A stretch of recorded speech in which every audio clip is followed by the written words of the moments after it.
We start on page 27. Just a couple of announcements before we dive in, and then we'll look at the calendar. So first, I have Appendix 1. If you didn't get one last time, just raise your hand and I can give you one right now. So we'll just kind of pass those around, take one and give one over there to Mike. Okay, and the other announcement that I had was about homework. So we have homework every night, and a lot of folks are turning in the homework every night, and that's great. But some people are kind of more inconsistent in terms of the homework, and this will be I think this will be the last time I talk about, hey guys, you should really do your homework, but I'm putting it out there right now. Hey guys, you should really do your homework. Homework in this class counts 20%. It's this daily questions grade. This is on the syllabus. And it's so high, not because I want to make sure that you guys are like putting in like 1,000,000 hours outside of class, but because I don't want a bad test to really lower your grade in the course. And like I said on the first day, I know that some folks in here have had bad test math experiences.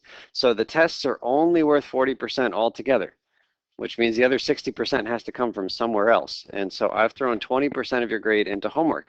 The idea is, if you're willing to put the time in outside of class consistently, that's going to be, I don't want to say a free 20%, but a 20% that you can guarantee that you'll get. And that can really help kind of, offset maybe a bad test grade here or there. But if you're not doing the daily questions, then that 20% is going to hurt you. It's going to hurt a lot. We have about 20 homework assignments throughout the course of the semester, which means every homework assignment you miss, that your grade, your course grade, drops by a whole point, which is significant. That's not the idea of the grading system. The idea is that I want your grade to go up by a point when you do your homework. But the other side of that is if you're not doing it consistently, your grade is going to suffer. And I think I said this on the first day as well. There have been people that have taken this course with me who would have passed based on what they did on the test and based on what they did on the projects, but who ended up having to retake the course just because they weren't doing their homework consistently. So on the last homework assignment, there were 10 people that turned the homework in and 7 people that didn't, and that just seems to me to be way too many that aren't doing it consistently. So like I said, I don't want to get up here and lecture every day about how we need to do homework, but I just want to put it out there, a reminder, now that we're a little ways into the semester and we have a sense of what the expectations are for this class. Every homework you don't turn in is going to be 1 point off of your final grade. That said, I drop your 2 lowest homework grades, so you get 2 freebies. And for some of you, you've already used those 2 freebies. I'm putting it out there just to say that nobody is hopelessly behind and there's no point even bothering doing the homework the rest of the semester. I'm hoping this kind of motivates folks to do it consistently. And again, I'm not checking it for correctness. I'm looking for an effort. Put in the effort and you'll get that homework grade. Questions or comments on the homework? Okay, so we'll take a look at the calendar. I've highlighted here the 4 classes that we are in the middle of. All 4 of these classes have to do with voting theory. So we've already spent 2 classes looking at different ways to count the vote and different ways to figure out if a voting outcome was fair. Today we introduce our last voting method. Remember we had these parallel tracks, 4 ways to count the vote, 4 ways to decide if it's fair. So far we've seen 3 on both sides. Today we see the 4th on both sides. And then next class we'll kind of wrap things up talking about something called Arrow's impossibility theorem and extending our voting systems to rankings instead of just finding the winner. And there was something else I wanted to say. Oh yeah, so you guys are on page 27 in the packet, but just wanted to remind you that on the first page of the packet, you have this thing that I've called the voting method summary. And so real quick, let's just go through the 3 and 3 to remind ourselves, because it's been a little while since we've met. So the first on this track, the first way to find a winner was the plurality method. What are the only votes that count when we're doing plurality? First place votes. That's it. It's what you are used to. It's probably what you think of when I say, hey, how do you decide the winner of an election? First place votes. Last class, we saw something called the Borda method, which involved giving points out. If you're in an election with 4 people, how many points is a first place vote worth to you? 4. A second place vote is 3. A third place vote and a last place vote is only 1. Okay. If there are 10 people in the election, how much is a first place vote? 10. And so we give points. Everybody gives points to all the candidates. Whoever has the most points wins. That's the Borda method. The one we finished with last time was this thing called instant runoff voting or plurality with elimination. All right, let's go to the second thing. It says plurality, so I know I'm only looking at first place votes. If somebody has a majority, more than half, then they win. Stop. But if nobody has a majority, well, we need to eliminate. So who do we eliminate? The lowest person, the person with the fewest number of first place votes. And by eliminating the person with the fewest number of first place votes, you are now going to make somebody else get their first place votes. Like if I think vanilla is the best and then strawberry, and then vanilla is eliminated, who do I think is the best now? Is strawberry. And strawberry now has my first place vote. And so you recount first place votes only. If there's a majority, we stop. If not, eliminate from the bottom. That's plurality with elimination. So that's this track over here. 3 ways to find a winner. There is a 4th way. We'll see it today. Then at the bottom of the page are the fairness criteria. That was the other track. 3 ways to decide if the winner that you found was right. Was it fair?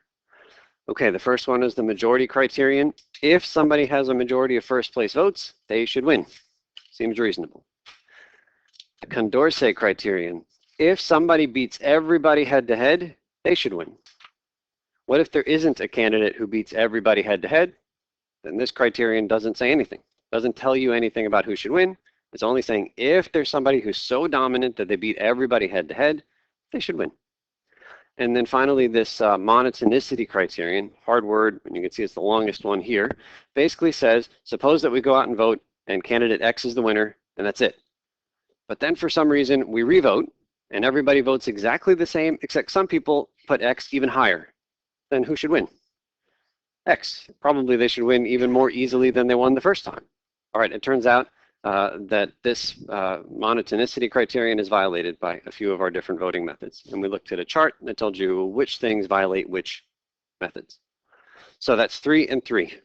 I know it's a lot of words, and I'm hoping we're starting to get used to all these words, but how are we feeling with the 3 and 3? It's just practice. Trust me when I say it. When I first saw this stuff a few years ago, I needed to practice. And by doing lots of practice, I was able to get comfortable with all the words and all the ways to count the votes. Okay, so then let's dive in today to the new stuff at the bottom of page 27. And we're going to go to Tim. Can you read number 1 at the bottom?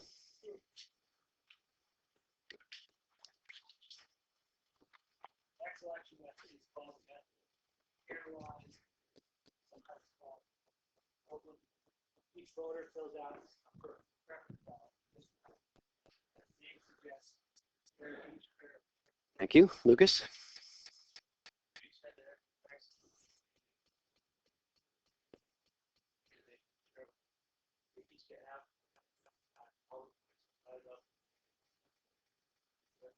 Okay, let's see this in action on the next page. We've got R, D, and G, familiar Republican, Democrat, Green race. So pairwise comparison says you need to compare every single pair of candidates. So in this case, I need to do R versus D, and R versus G, and D versus G.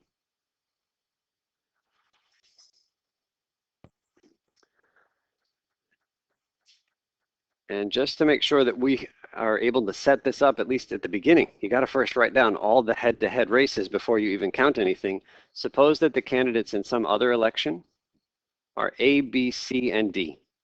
Can you guys write down something like we wrote here in blue, everybody versus everybody? Can you guys write down every head-to-head with the candidates A and B and C and D? And the hint is there should be 6 things when you're done, okay? Write down every head-to-head you can with those 4 letters. All right, I've written down my 6 up on the board. Everybody get all 6? Are there any questions on how to write down everybody versus everybody? To me, I always do it alphabetically. And in fact, I kind of do it, this is a made up word, but hyper alphabetically. If I have a choice between writing BC or CB, I write BC. I write it alphabetically, even in each word, it's written alphabetically. So anyway, try to come up with some orderly way to list all the head-to-heads.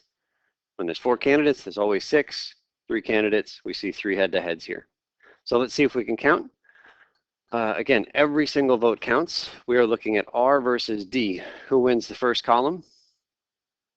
R wins the first column. We're going to highlight the R wins in yellow. So R gets those 40 because R is above D. How about the second column, R or D? That's R because R is above. Third column, R or D? That's D. We'll give D blue. Fourth column, R or D? D. All right, here's the part where people get stuck. A lot of folks look at the next column and they say, oh, between R and D, who wins? Well, nobody, it's G wins. But we are not looking only at the first place slot. We are trying to decide who do each of these people prefer if you only give them the options of R or D.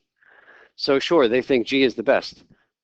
But between R and D, who do they think is the best? They think D is the best because D is above. Do we see that? What's that? I did the wrong color, thank you. So we'll give that to D with some blue.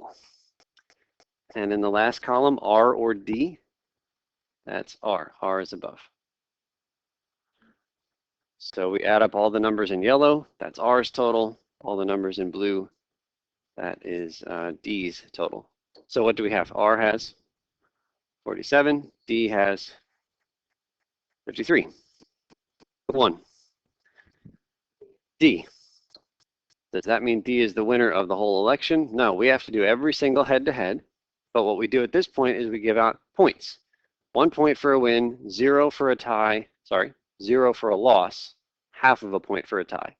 So who gets the point right here? 1 point for winning.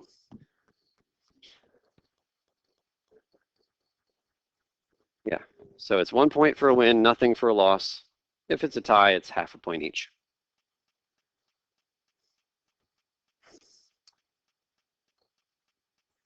Okay, so we're moving on now. We're doing R versus G. So see if you and your neighbors can agree on what the score is between R and G, and then give out a point, and then finally do D and G.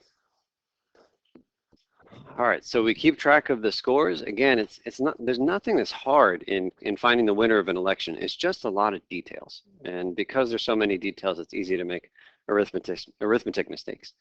Okay, R versus G. Who's the winner? R is the winner. R beats G, so that means that R is awarded a point. G gets nothing and likes it. And then finally, D versus G, what happens there? D is the winner, so D gets 1 point. And let's see, so we're circling the winners here. So then we have our final tally over here, R, D, and G.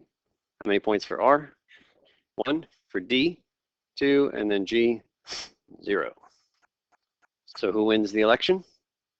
D. That's it.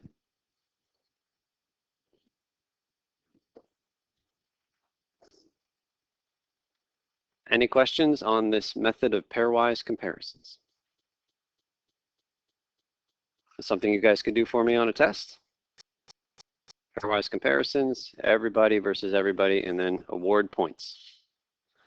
Okay, let's go down to number 3. Where is our... For the test, you need to be able to use all of the lingo, but I'll say at this point that you are allowed to bring in with you to the test 1 piece of loose leaf paper, anything written on front and back. So you can write any details, you can write this problem all the way worked out if you want to. And I don't think memorizing is the be-all, end-all. I want you to have a reference with you on the test. Okay, so our reader, Haley, did you read? No. Can you read number 3, please?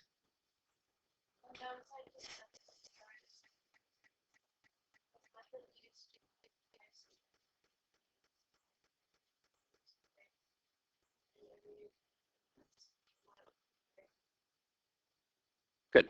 All right, so how many comparisons were required when there were 3 candidates? How many did you guys just do? You did 3 comparisons, right? 3 head-to-heads. Okay, so if there's 3 candidates, there's 3 comparisons. 4 candidates, well, we actually listed them up above.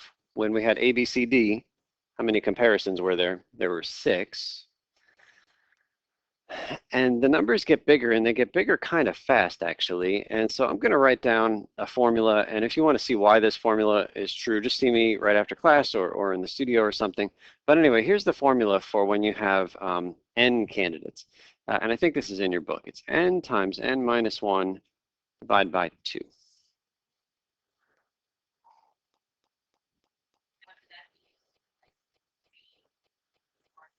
Yeah, it should work. That's actually the first thing I want to do is see if we actually get the right answer for 4 candidates. So instead of n, we're going to plug in 4. So this says 4 times 4 minus 1 divided by 2. Without a calculator, figure out what that number is. One person says 6. In agreement? Oh yeah, that is the answer. So let's see. So this is really 4 times 3 over 2, which is 12 over 2, which is 6, which is how many comparisons there are when you plug in 4 people. So if I wanted to play that same game, can you guys answer this question? If there were 10 candidates, how many different comparisons would there be? All right, that was quick. So we're doing 10 times 10 minus 1 divided by 2. Does everybody see how to plug into this magical formula? No, but I could ask you how many comparisons there would be. So this is really 10 times 9 over 2. 90 over 2 is 45. So for 10 candidates, what's the 10th letter in the alphabet? J. All right, so for 10 candidates, A through J, there are 45 different head-to-heads. I'll list the first few. A versus B, A versus C, A versus D, A versus E, A versus F, A versus G, A versus H, A versus I, A versus J. That's the end of A. And then we go back and start where? B. B versus C, B versus D, B versus E, B versus F. There are 45 of those things if I wanted to write them out, which is quite a lot of comparing to do if you had to do it manually, right? So it's a lot of work, but again, with a computer program, it'll zip through no problem. All right, so let's see here. We'll go down to number 4. And before we do, I'm just going to jump back a few pages. You don't need to go here. But this was a table that we put up last class. On the left-hand side are our 3 voting methods, finding a winner. The top are the fairness criteria. Was it fair?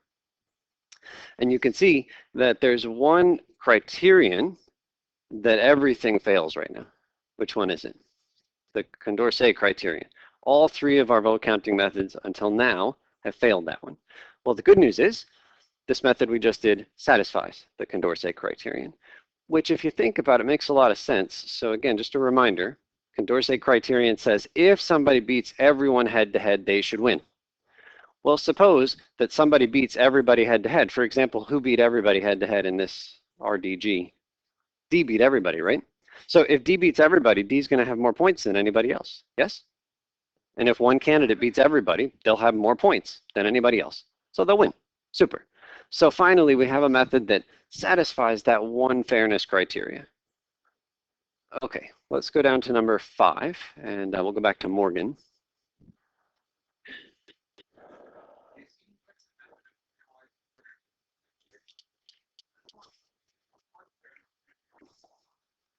All right, let's go to Alex.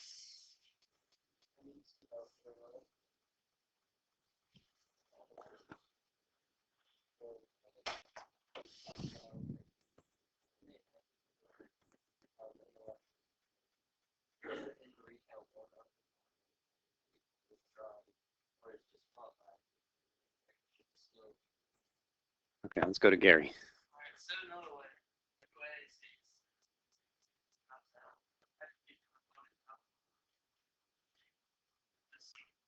What do we think? If one of the losing candidates drops out, so everybody goes to the polls and votes. And then between the time that the voting booths close and the time the votes are counted, one of the candidates says, you know, I can't do this. You can just take my name out. No, but we've already voted, and we're not going to go out and re-vote. So the winner of the election with that candidate in there, as long as that candidate was a losing candidate, the winner of the election originally, and then the winner without that candidate should be the same, right? Having one of the losing candidates drop out in the middle of the vote shouldn't affect the winner, right? Okay, so let's take a look at the IIA. It looks like 2A, but it's an acronym here for Independence of Irrelevant Alternatives, IIA. Yeah, Lucas?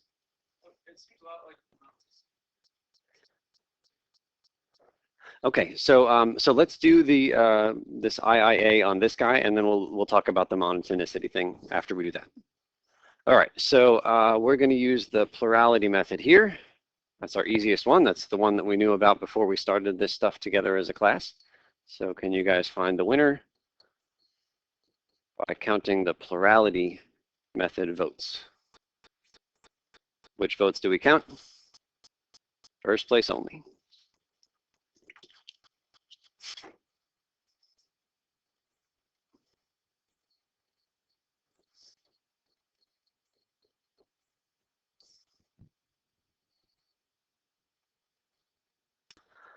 $45, $40, and $15. Is that right? So who's the winner? Okay, so R wins. Easy.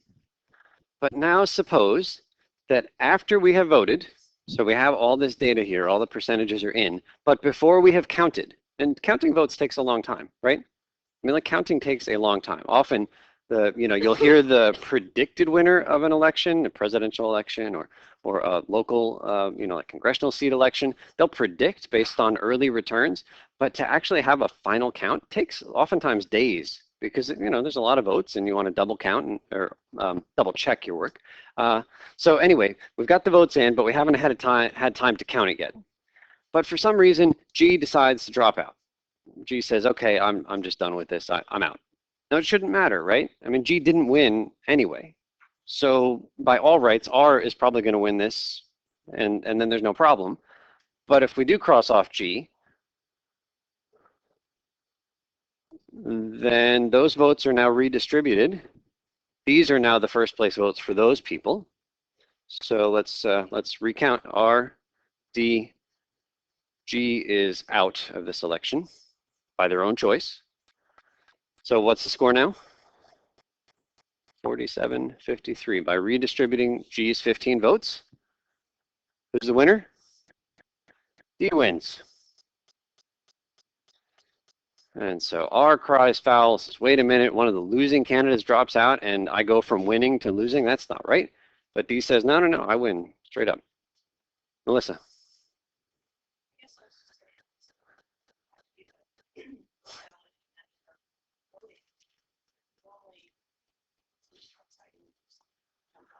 Well, when we say normally, like when you go to the polls, do you rank the candidates that you get to choose from? No, you just pick one. And so if the person that you choose happens to drop out, well, then your vote has disappeared. I mean, because you weren't given the opportunity to say, oh, I like this person second best, just in case.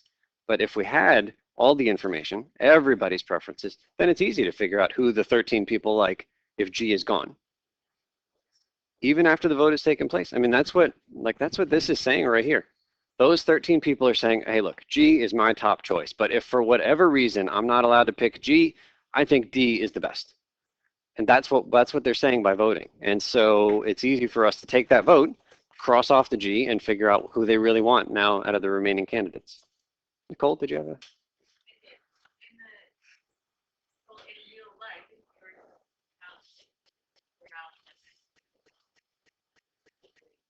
Well, so that's sort of what we're saying here. One of the big ideas behind this voting section is to try to convince you that the plurality method is not the only way to count votes, and in fact, in many ways, it stinks. And let's get out of the idea of first place is the only place that matters, and acknowledge that, hey, we could get different winners if we had more information.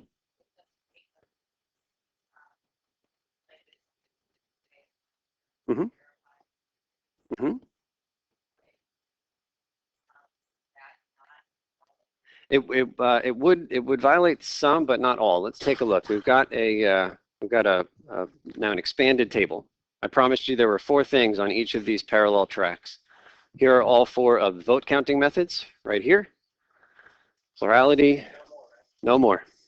Plurality with elimination, Borda count, and pairwise comparisons. That's the new one. We can find a winner of an election by using any of those 4 methods.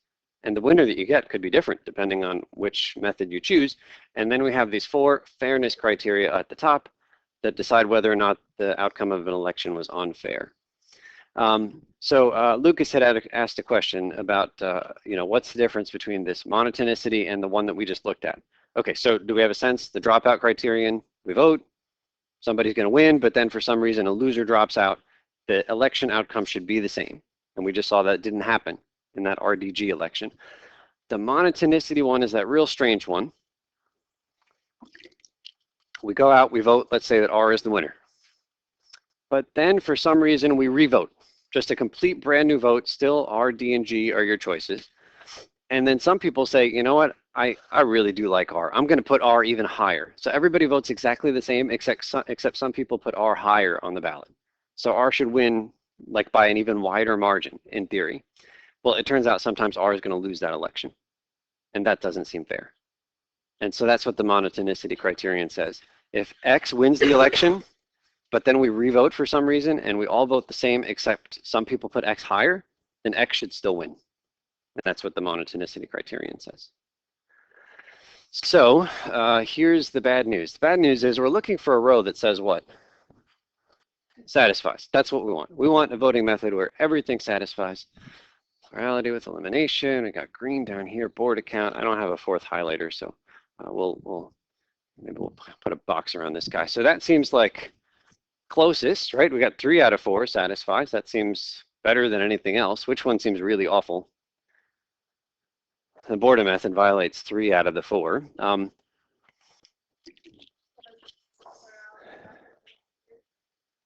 Plurality with elimination. Oh yeah, plurality with elimination also violates 3 out of 4. Like I said, next class we'll kind of wrap up and talk about, well, what conclusions can we draw, because we still haven't found a method that's perfect. We want something that satisfies all these reasonable fairness criteria. Yeah, there's going to be some bad news coming next class, but it's okay. Let's go on to number 10. This is a voting method that's not in the textbook. It's called approval voting. I'm also going to say not tested. Okay, just to be clear, not going to put, we've already seen the 4 voting methods. This is just an extra one for kicks. All right, so here's the idea, and I think we're up to Greg. Right.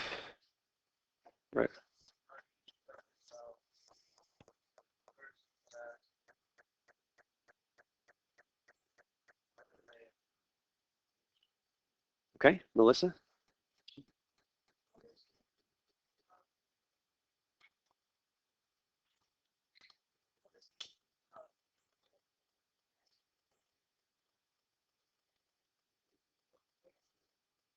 Okay, so let's try an approval vote for our vanilla, chocolate, strawberry ice cream. So you're not going to rank them anymore. You're just going to say whether or not you approve of each of them. You can approve of all 3. You can approve of none of them. You can approve of as many as you want, okay? So raise your hand if you approve of vanilla. 1, 2, 3, 4, 5, 6, 7, 8, 9, 10, 11, 12. 12 voters approve of vanilla. Somebody in the back, I think it was Alex, had both hands up. Maybe that's really approval. Okay, raise your hand if you approve of chocolate. 1, 2, 3, 4, 5, 6, 7, 8, 9, 10, 11, 12. Morgan, was your hand up or no? Okay. Raise your hand if you approve of strawberry. 1, 2, 3, 4, 5, 6, 7, 8, 9, 10, 11, 12. Wow. Okay. So the idea is, if I were just to tweak these numbers a tiny bit so that we can have a winner, whoever has the most approval wins the election. So who just won? Strawberry. Okay, so how many people do we have in here? It's about 20. Say, how much is needed for a majority? If there's 20, we need 11, more than half. Did vanilla get a majority? Yes. Did chocolate get a majority? Yes. Did strawberry get a majority? Yes. So this violated the majority criterion, because that says if somebody gets a majority, they should win. Well, it turns out we're really like ice cream pigs in this class, and we don't discern what we just like at all. And so, like it's not a perfect method, but it does tend to eliminate like negative campaigning. Like chocolate doesn't need to try to discourage you from saying yes to strawberry. Chocolate just needs to try to get as many yeses as possible. So it does tend to eliminate some of this negative campaigns, like we see the ads on the TV. So that's good. It's easy to complete. I just had to do a real quick head count here, right? It's a lot faster than doing all those comparisons we did up above. And it wouldn't require a big change to our voting system because we're not ranking. All we're doing is same as it always is. You have the list of all the candidates, but instead of just circling one name, you could circle as many as you want. So like the machinery doesn't need to change. We've already got the infrastructure here. But it is vulnerable to the majority rule. Everybody had a majority, but only Strawberry won when I cooked the books. And it's also vulnerable to tactical voting because even though I approve of, let's see, so even though I approve of Strawberry, I prefer vanilla. And so if I feel like Strawberry is going to be close to vanilla, I might not raise my hand when Strawberry comes up, just because I want to make sure that it's vanilla if it comes down to vanilla or Strawberry. So it's still a little bit vulnerable to people not voting with their hearts. Melissa? Yeah, so we had a three-way tie. I think we need to get that, what's it called? Neapolitan? Yeah, that's what we have to do. Okay. All right, let's go to 13, and we are at Nicole.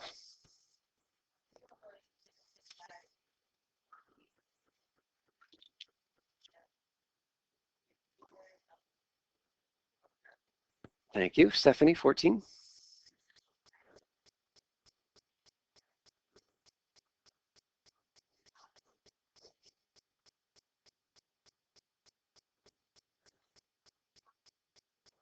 Yeah, so you guys read in that appendix that I handed out on Thursday about breaking ties.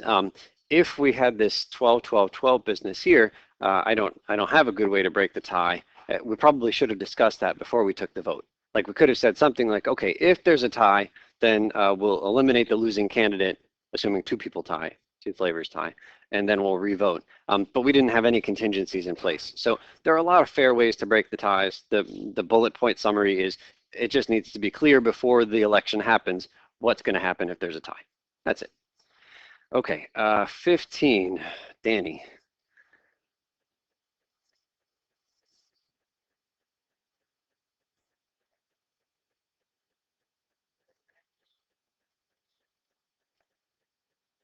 And so that's actually his full name. I don't even have a middle name, but this guy's got like 8. I'm jealous. Let's go to Mike. He.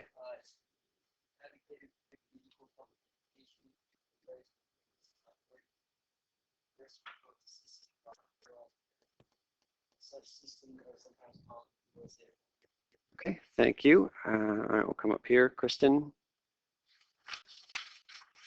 He was. Go ahead.